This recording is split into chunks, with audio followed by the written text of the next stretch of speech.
When he got all them points a couple weeks ago, was he first star, second star of the week? I don't even remember us talking Just about. got named second No, star. but that wasn't from all them. That was, yeah. Because it was Pittsburgh. Yeah, it was. The first one. Are we live? It was last week. It just feels like 8 months ago. Are we on? We are on because the screen's on. Hi. Yeah. Yes, So we are. that Marchman thing was literally last Monday. It was a week ago. Oh, I thought that was I thought this would have been he was second star this week because he should have been first star of that other one. But second it's all star the same. for last. How could he only be second star? Because some guy you've heard of, not the guy. No, the other one got 1,000 points. Oh, that guy. And so you're not the going guy that was -3 in the game where he got 5 points. You're not going to get first star when McJesus is there with 1,000 points fast. Oh, that right? guy. This is the DLS Dallas Stars pregame show. Stars against the Anaheim Ducks. Sam, Luds, John, me. Let's get it going right now.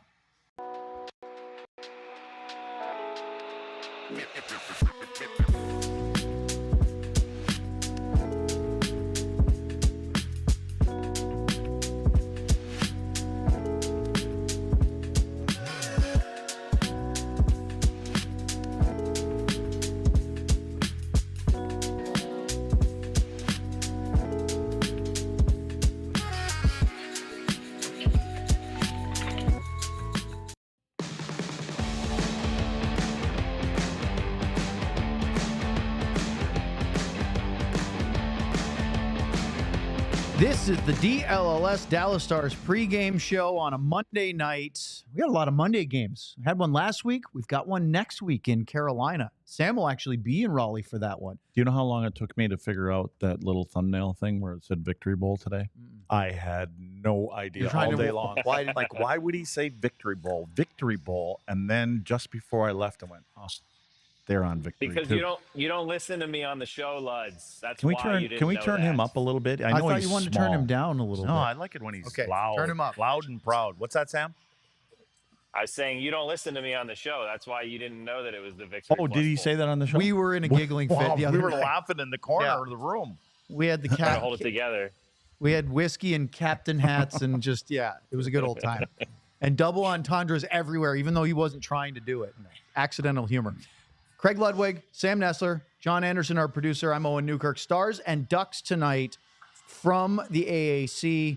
And this is a concerning one, guys, in some sense, because this has all the makings of a trap game. The Stars have won 3 in a row. They went on the road and won a very good division game against Minnesota on Saturday night. Back at the AAC, they have not lost a game at American Airlines Center yet this year. And you're just sitting there going, this could be a let-off against a team in Anaheim that's 7th in the Pacific. Well, Pete DeBoer was asked that question this morning, and he addressed it. Everyone uses the word trap games, right?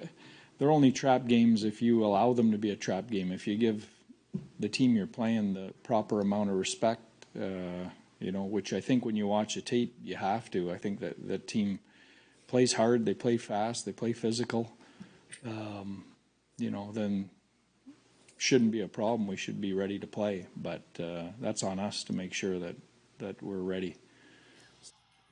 Sam, the question was asked to a bunch of guys because instead of playing the Boston Bruins, who are having their own struggles but still considered a competitive team, and the Minnesota Wild, who have had a great start to the season and played a decent game. I think the Stars outplayed them, but their goalie was really good.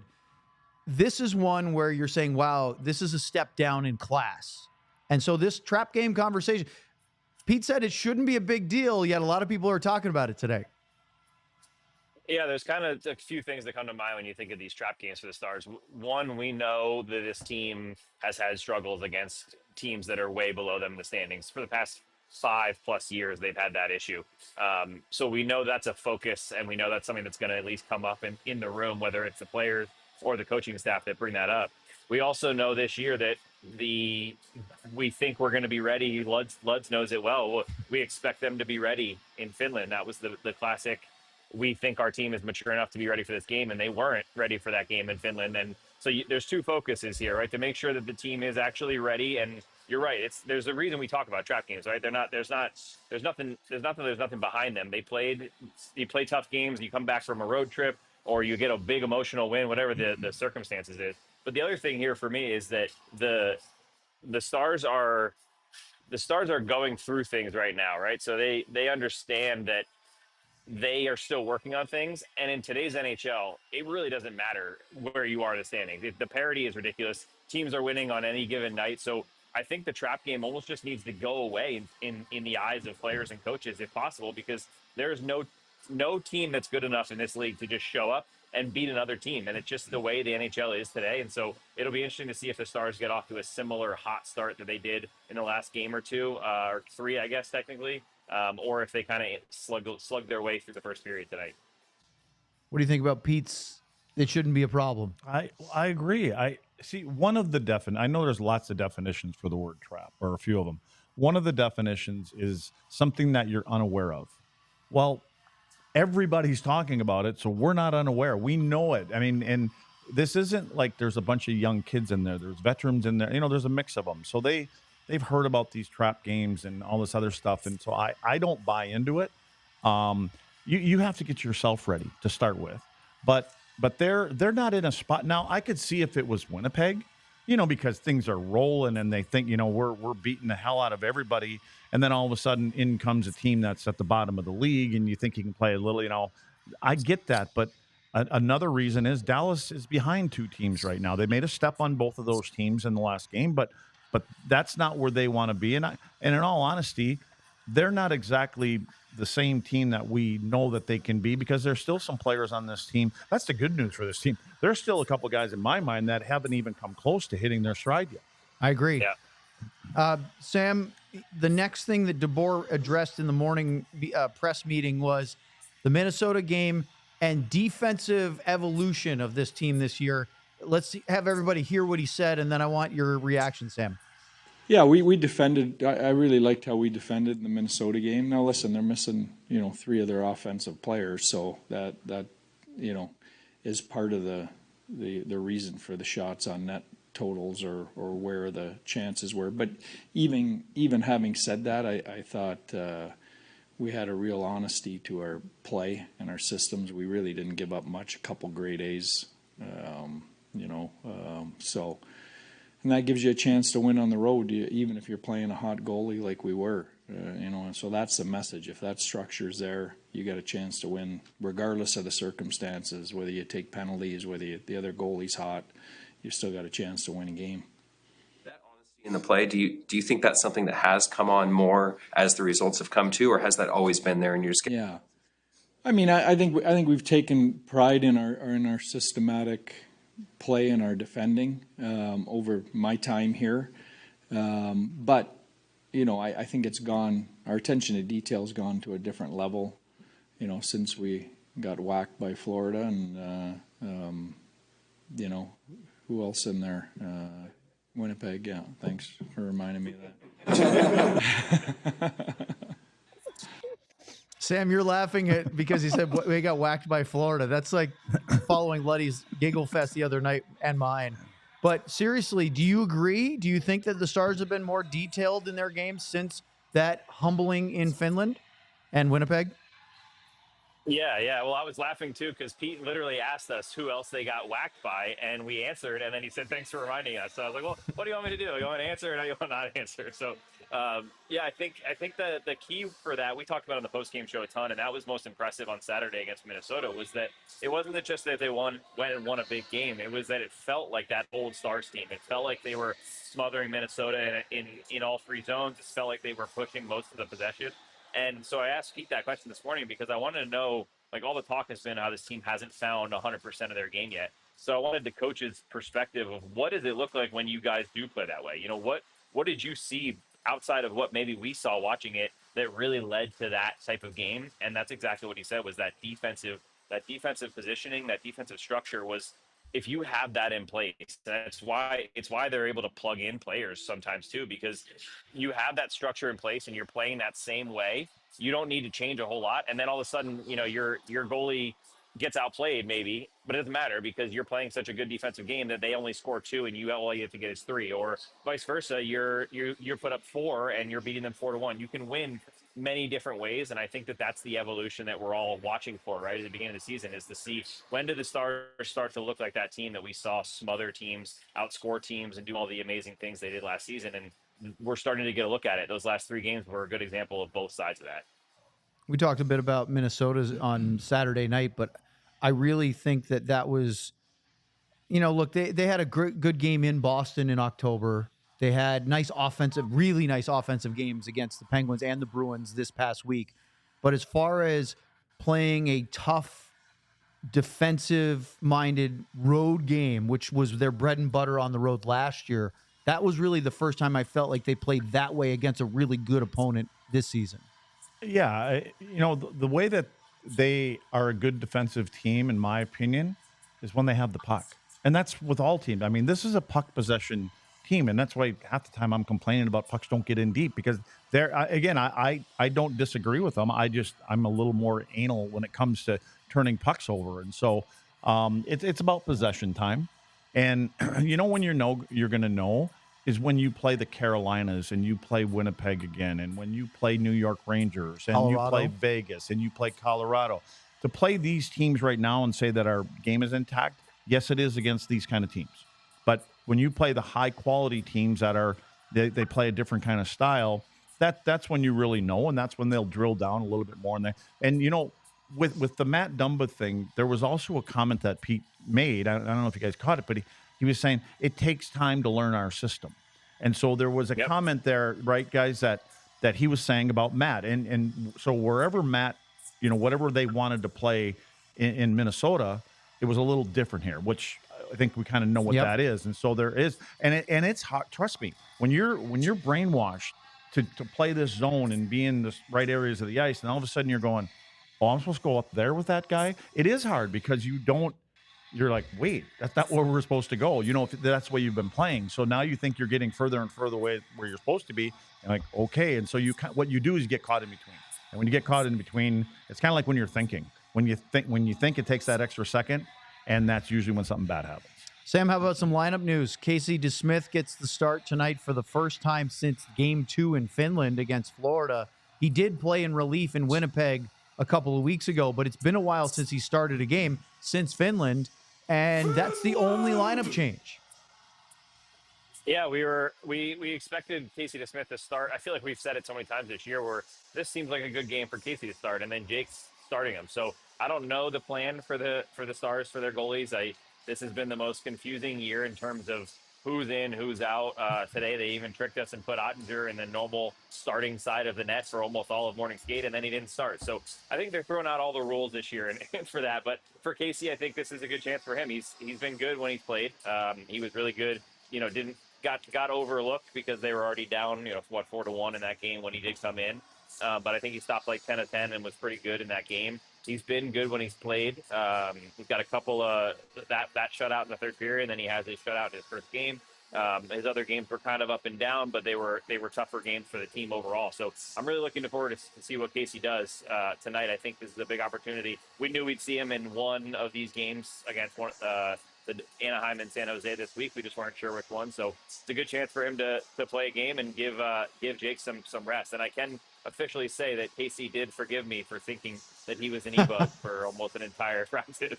Yes, I remember I was there. That was pretty funny because he was wearing his blackout pads trying to break those in. Luddy, the Stars lead the NHL in team goals against average with a 2.24. They are fourth in team save percentage at 916. That's very much in the early hunt for a Jennings trophy as the best goalie team goaltending numbers. But DeSmith, it's not just Ottinger. Ottinger's been really good, but DeSmith has a 929 save percentage in 5 games, 4 starts. He's 2-2, but he's given them a chance to win all of those games, and that's what you want for your backup. But their goaltending overall, really, really good. Otter's tied for second in the league in wins with 9. Only Hellebuck has more. He's 5th in goals against and 10th in save percentage.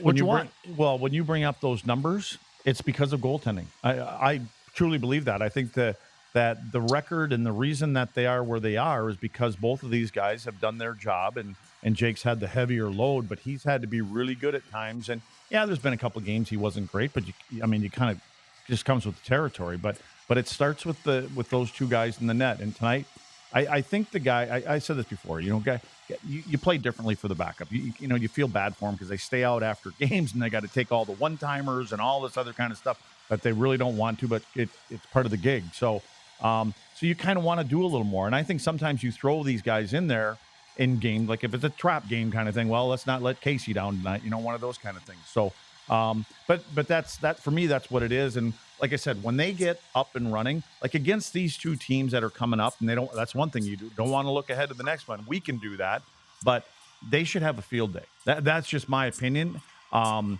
These guys tonight, these guys are the worst in the league as far as giving up high danger chances in front of the net. So their goaltending is going to have to be really good tonight if Dallas comes out and steps on it early. Sam, our last thing for you before we let you get to the warm-up is Mason Marchment was announced earlier today as the NHL's second star of the week. He actually had more points than the first star, Connor McDavid, who had 8 points in 3 games. Mason had 9, but as I said in the open, McDavid hit his 1,000th career NHL point this week. So clearly that milestone was going to be hard to top. But what do you think about the way, we've been talking about him a lot. That line's been great about the way Mason Marchment's playing right now. Yeah, they've been dominant. They've been the best line by far.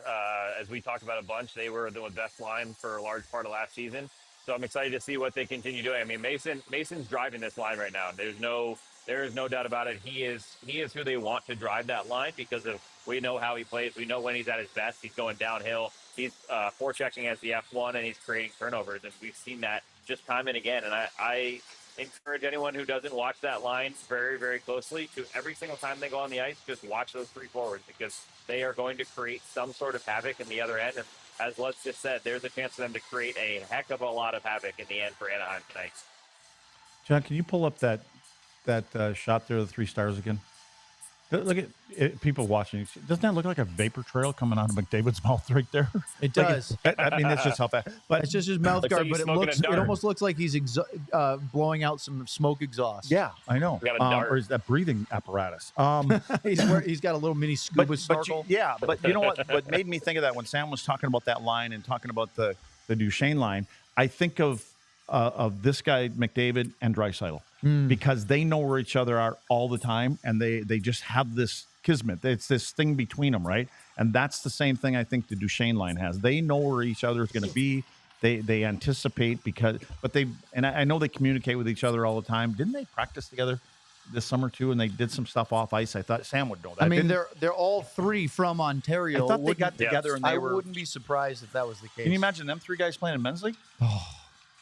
You could probably use them on your team. Pigeons or whatever they're called. We could definitely find a spot for him on the team. There's no doubt. We'll get him some ice time. Yeah. Sam, we'll talk to you afterwards. Go make sure that our line combinations aren't totally blown up. All right, guys. Enjoy the game. Thanks, bud. All right, Luds, I've got a couple things for you. It's funny you brought up Matt Dumba because I actually have a clip. You kind of said your piece, but I'm going to play it anyway. Here's what Matt Dumba said after the win in Minnesota about what Luddy was just talking about. Yeah, it's a different system than I've ever played, and I'm trying to learn that, and that's part of working with Naz and figuring out where to play with the structure, where to have a little poise, and I feel like it's coming together now. The injury, was that a hiccup at all? It's a factors all in. Hey, yeah, like you said, it all factors in. There's no excuses. So, you know what? Just every day try to get better and try to build chemistry with these guys and try to be at my best. Brendan Smith told me this morning the same thing. It's coming along. But it is taking time. Dumba played his entire first 10 years in the NHL with Minnesota. One system. You brought it up. This is very different. Mm-hmm. Now, most hockey systems aren't like reinventing the wheel changes, but there are changes, and I don't think he's there yet. And so I guess my whole thesis of that playing that is to say maybe we shouldn't be so quick to say Matt Dumba isn't worthy of being in the top 6, when what we should say is let's see what happens after game 62. Sure. That's fair. Your favorite number. Yeah, I do. I agree with that. And I agree with both of those guys saying that because, like I just said earlier, it is different. If you're coming from a different kind of system, and now all of a sudden you're asked to do certain things, because again, you ultimately you want to get to as a player, or if you're a coach, you want your players to get to. We're always saying think. You got to think the game. We don't want you to think. We just want you to react. And so you should know where you're supposed to be before you even have to. It enters your brain. And so when you play something differently, it's like that muscle memory kind of thing, you know. And I thought about just this afternoon. I know why he fought Bogosian. He's mad that he's wearing his number. Dumbo was 24, wasn't he? He was. I didn't even just thought of that this morning. He was pissed off about that. Let me ask you this, because I talked to Brendan Smith and Robert Tiffin, who we've had on the show.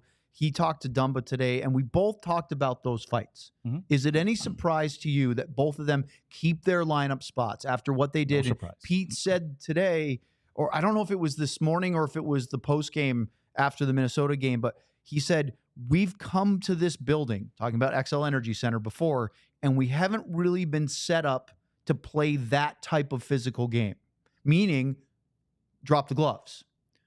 They did that against remember in the playoffs a couple years ago, Minnesota tried to not goon it up, but they tried to take Dallas out of their game by being overly physical, and they took a bunch of penalties, and the Stars just absolutely shredded them on the power play. And it turned out that Dean Evison, who was the coach at the time, really didn't have any other options, right? And they lost the series because of it. Well, not saying that they signed Dumba and Smith just to fight, but it doesn't hurt to have that as part of their toolkit. Yeah, because this team has been missing that. Yeah. You know, I don't know if that's fair to say, because they're doing fine without it. I just think it for me, it's always about playoffs. And when you need a bit of an edge in playoffs and a team starts pushing you around, you need a couple guys that can push back. And now they do have a couple guys that can push back. And I agree with both of them is, you know, you fight your way to get into the lineup, you know, if you're in that role, and Brendan Smith was supposed to sign as his number 7, but then you got to fight to stay there. And I think that's what both of these guys are doing. And I think Dumba's trying to say, I can bring this to the table, and I will bring whatever I need to bring to the table, which is what you want every player to have an attitude of. I can bring this to the table just because I want to stay in the lineup. I have a clip for you that was just because it made me chuckle, because if this isn't a Craig Ludwig answer, I don't know what it would be. Ilya Lyubushkin had 2 assists. He set up both goals, including the first Mason Marchman goal where his shot from the point got tipped in, and then he had that nice bank pass that led to Sam Steele going to the net. Marchman scored on the rebound. So that he set him up? He set the goals up? Is that what you're saying? He had 2 assists. He set the goals up. He set him up? But no. Okay. Here's what Lyubushkin had to say when Mike Heika asked him about it in the postgame, and this couldn't be a more Ludwig answer. They on defense, we were talking to Matt about it. Just they have certain things they want defensemen to do. Today, you get a puck that gets tipped in, and then you make a nice outlet pass. Those are several of the things that they stress for their defensemen. It just seems like who's making it? Who's making it pass? You made the pass. You didn't think that was a good bank pass? It's just like our job. We have to play fast, like stop puck and you didn't give it for forward, and I just did my job. You know, like, it's nothing super crazy. Like in a 1-goal game, it's kind of important. Yeah, but I say like we have to listen to our coach and did what we have to do, and that's it. That just brings back me talking to my old partner, Zuby. I'm like, what'd you just say? What, Zuby? Give me the puck. You know what? Those kind of guys, that's the last thing you want to hear. I mean, because you're not known for that kind of stuff. And again, I love it how you said he set up 2 of the goals. Well, one was a shot that hit somebody in the leg and went in. Yep. The other one, he banked off the boards and he got the second assist on it. Yeah, okay. Well, so he didn't really set him up. Maybe not a backdoor tap-in assist. We didn't set nothing up. Yeah, hey, a good play is off the boards, off the glass and out. And if it results in a point, it results in a point. And that's what he said. I'm just doing what the coaches want me to do. Exactly. That's because you know what? You love that. For us kind of guys, it's the simple play. It's just the easy play. It gets out of we're supposed to play and take care of our own end. And when we don't and try to do things that are outside our character or our ability, and we put our team in trouble, then you're that much closer to being the Dumba, the Smith that comes out of the lineup. And you know what I'm saying? So, but he's just the steady Eddie guy. I mean, that's who he is, and that's what Brendan Smith is, and he brings a little bit of edge, and so you love those kind of guys. You know what you're getting from them guys typically every night. The part that, aside from laughing because it sounded like Luds, like I speak half Russian. Yes, you have an accent. No, it's more of the what is being said of the. I didn't really do anything special. I just did what I'm told, or I'm doing what I'm supposed to do. He said, we're just playing fast. That's the important part, right? You have to. And what he's not saying he's fast. What he's saying is he's processing and getting rid of it, making decisions quickly. Because if you know how it is, if you linger on the puck in this NHL with the pressure and forecheck, you're going to get caught. As a defenseman, it's harder for the forwards too, because fast is getting it off your stick. Get it off your stick quick. But so those guys have to be in them right spots quick. So you kind of have to be on the same page. But what's happening as soon as the puck touches somebody's stick, it's leaving their stick. With the rare exception of the guys, the Duchesnes that carry a little bit. Otherwise, Miro will keep the puck on his stick. Harley will keep it on there. But the other 4 guys, get it off, get it to somebody that can go north as quick as possible. All right, let's take a look at the lineups real quick. First with the Stars, we'd look at the forwards. Sam just tweeted out that the warm-up lines are exactly the same as they were against Minnesota. The only change for the Wild game was bringing Bork back in. Yeah. Blackwell came out. Oscar Beck, Sam Steele. Steele had a nice assist on the second goal. Your thoughts about the 4 lines of forwards? The first thing that comes to mind, I look at the top 2 guys in the center on the left. I want to see Hintz and Robo start picking their game up and throwing some pucks to the net for Robertson. And for Hintz, I want to see him be that guy that can drive people off the offensive blue line right now. Take a look at the D now. You'll see that Smith-Dumba pairing. What did you mean? You like this group? You thought it was good? I thought Lundqvist against Boston was good too. That leads to a question I want to ask Pete, and I didn't do it today, but I will, which is, unlike previously where you feel like you're playing based on merit, there might actually be, because if they have 13 forwards and 7 defensemen that they like, there may be actually a workload rotation as opposed to, well, he's not playing well, or maybe a little stylistically depending on the opponent. Yeah, I get that more than the first one. When you say workload, your workhorse, number 1 is Miro, right? Second one is Essa. And they're going to pick up all the minutes. Yep. I mean, and they're not coming out. Nothing's changing there. But and Thomas. But isn't it nice with this packed schedule, especially with the 2-week break for the 4 nations, to have a fresh guy in? But if you, again, and to that point, I would like to see Miro get a rest. I agree. And that isn't going to happen. Probably should. He's not going to want to either. That's not going to happen, and that's just that's a really good point. They should embrace it, but that's not how hockey works. Yeah. All right, let's take a look at the Ducks. There, all that I like. John's been waiting. He got it on the first one. He's been waiting for almost 30 minutes for that. No, I've hit it like 4 times this show. You just haven't noticed it. Oh, okay. Well, I noticed that one. Obviously, Leo Carlsson is a big young prospect for them. Trevorzegras is healthy now, whereas last year he was dealing with that. We thought he might get traded. What's your thought of Greg Cronin and this young rebuilding Ducks team? I think they like what he's doing with the team. It's never easy coming in as a good young coach. You come in there and you got a team that nobody's really expecting to do anything, and you kind of have to just. It's kind of like babysitting, and you're teaching. You're teaching some of these young guys, and you're trying to get some structure. Sounds like he likes the way that they're playing, and I think what he meant when I heard him talk today, it's a team, and there are a couple guys there, and Zegras is one of them, but they're playing north. They want to put pucks in deep. They want to play a territorial game. Their best chance is to play as much as you can at the offensive end and your own end. Well, they had a decent start for them. Excuse me, they were 500 in October, 4-4-2, 10 points. But so far in November, they're 2-4, only 4 points. They are also dealing with some injuries. They placed Mason McTavish. I almost said Mason Marchment. Mason McTavish was placed on IR yesterday as he has an upper body injury. Cam Fowler, Robbie Fabry are on IR, and Urho Vakanainen is also on the injury report. He's not on the IR, but he's out with a lower body injury. So they called up a couple of kids, I believe Colangelo and Hines. I'm not sure either one of them is going to play, but take a look at that forward group again. We haven't seen with the Stars Cutter Gauthier after that big story and drama with Philadelphia. Yeah. Now, interesting to see him. Radko Gudas, their captain. They added Brian Dumoulin, a longtime veteran.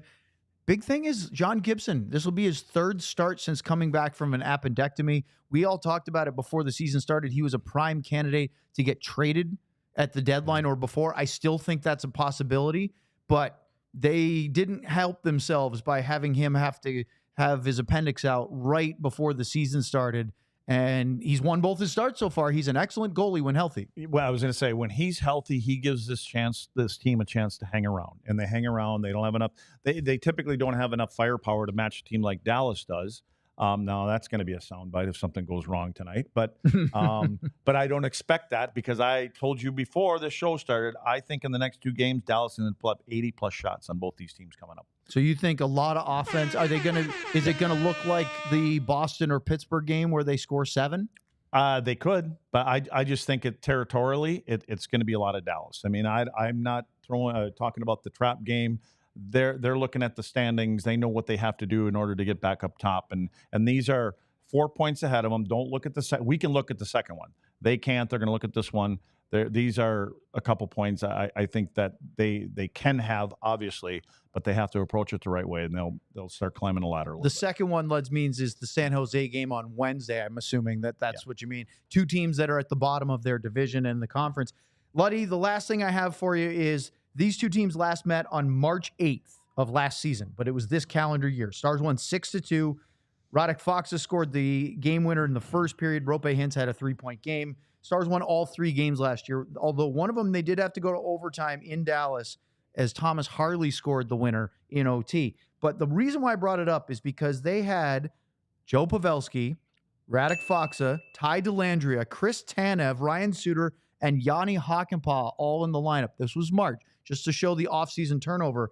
And they had to, because of injuries to Seguin, to Craig Smith, and Evgeny Dodonov, they went with 7 defensemen and 11 forwards. They didn't do that very often last year. This year, obviously a bunch of different names, but they have a little bit more cap space, so they don't have to rely on only the bare minimum of roster players. And I think that really helps them. Stop living in the past. Well, we're living in the present now. They're gonna be. I'm telling you, they're getting on track. I really truly believe that it's coming. Just like the guy said, the new guys getting used to the way you're playing in certain areas of the ice, and so and I'm not really worried. Another soundbite that's gonna, but that's okay. I believe that they are gonna crush these guys tonight. That's what I think. All right, clip it, John. We'll see it for the post game show. Watch it on Victory. You can watch either feed. Well, you can in Dallas, but they have Victory Plus in Anaheim. They have it in the Texas region, which is a 5 or 6 state area. Stars and Ducks. We'll see you afterwards for the post-game show. Thanks, Kevin. Let's go Stars. We all silly like the mayor.